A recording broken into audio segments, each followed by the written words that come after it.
ওনাদের যে চিন্তা যে সিট নীতিমালা আরো ফ্লেক্সিবল করা, ওনাদের যে চিন্তা যে সিট নীতিমালায় রিয়েটকে আরো উৎসাহিত করা, ওনাদের যে চিন্তা যে সিট নীতিমালায় কেমন করে আরো অছাত্র কিংবা দীর্ঘদিন ধরে শিক্ষার্থীদেরকে রেখে দেওয়া যায় এবং ফার্স্ট ইয়ারকে হয়রানি করা যায়,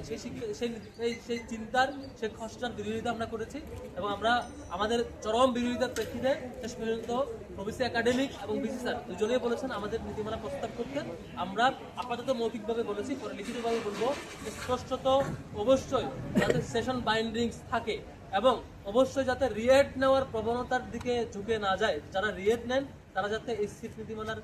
মাধ্যমে সিট না পাওয়ার দিকে, সিট বাতিলের দিকে যায় এবং সিট তাদের সিট যাতে বাতিল হয় এবং প্রথম বর্ষের শিক্ষার্থী যাতে প্রায়োরিটি পায়, এ ধরনের একটা খসড়া প্রস্তাব আমরা দিব। আশা করি খুব দ্রুত সে প্রস্তাবিত, আমরা আপাতত মৌখিক প্রস্তাব করেছি। উদ্দেশ্য একটাই যে সেশন বাইন্ডিং যাতে থাকে এবং বারবার পরীক্ষায় মাস্টার্সের রিয়েট দিয়ে হলের সিট নিয়ে থাকবার যে প্রবণতা সে যাতে বন্ধ হয়ে যায় এবং একই সাথে যেসব শিক্ষার্থীরা হলে রয়েছেন সিট মেয়াদ শেষ হয়ে গেছে তাদের সাথে আনুষ্ঠানিকভাবে বিদায় দেওয়ার একটা কালচার শুরু হয় এবং প্রত্যেক শিক্ষার্থীরা সিট পায় আর কি। আমরা